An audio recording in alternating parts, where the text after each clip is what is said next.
can I first of all welcome this budget and welcome the reminder which the Chancellor made at the very end of his speech, that this budget and indeed the actions which have been taken by the government over the last year give an indication of the value of the Union. And I look at the details which have been given in the budget paper itself, where in Northern Ireland over 250,000 people are having their wages paid through the furlough scheme. 200,000 self-employed people are having their income supported as a result of the scheme. That £1.5 billion worth of loans have been made available to businesses in Northern Ireland, and the Northern Ireland Executive has benefited by over £3 billion in Barnett consequentials, which has enabled them to put in place bespoke schemes in Northern Ireland. So I think that for anyone listening to this, it is a good reminder that being part of the 5th largest economy in the world has economic benefits, and economic benefits which can't be replaced through any other arrangement. The second thing I want to say is that I welcome many of the measures in the budget.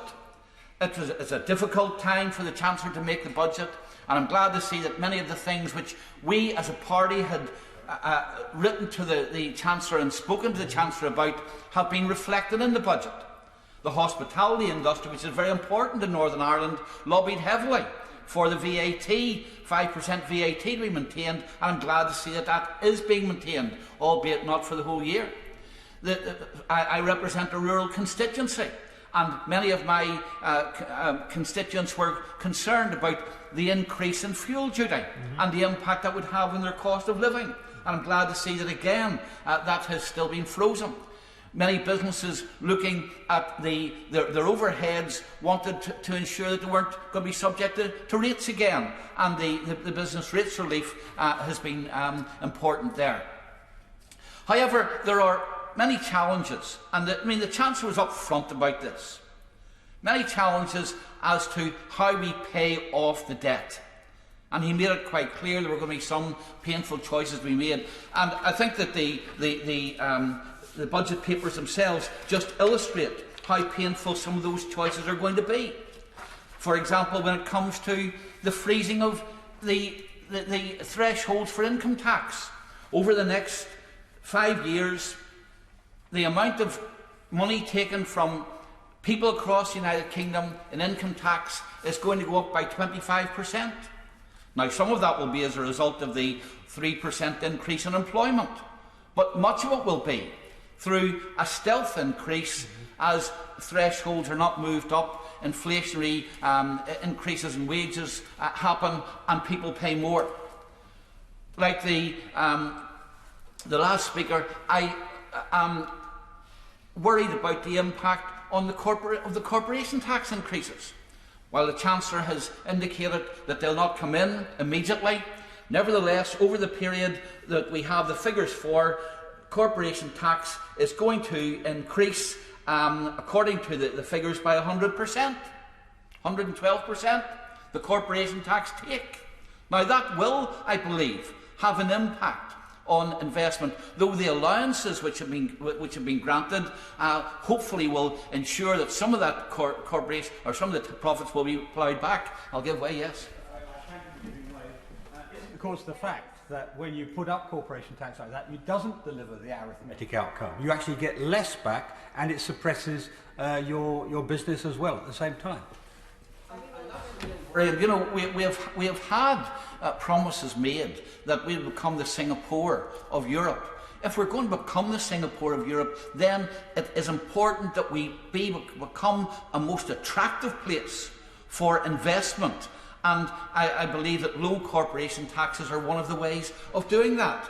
I also am concerned aviation is an important industry for Northern Ireland because of our limited links with the rest of the UK, and also the importance of international links for a place like Northern Ireland, which is an exporting area. And yet there was no specific mention of the aviation industry, but I note that even in the midst of this crisis which the aviation industry is facing. Air passenger duty is going to go up by 50%. The take from air passenger duty is going to go up by 50% over the next year, and over the period of the budget figures by 300%.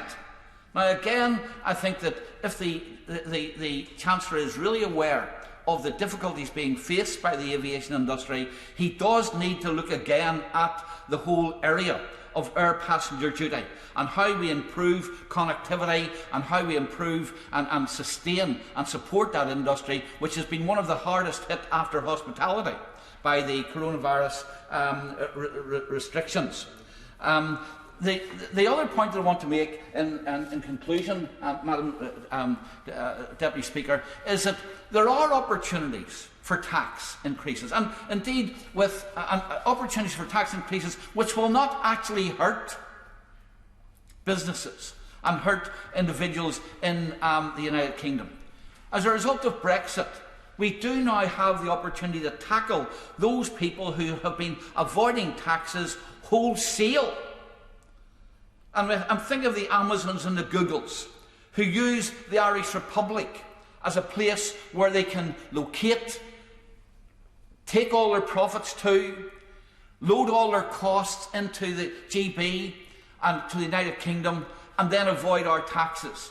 And I believe that there are important opportunities that the Chancellor needs to take. And I'm disappointed that even with the announcement of additional inspections for tax fraud, that the amount is so small. And I believe that one of the reasons is that you don't just need new inspectors, you need new policies.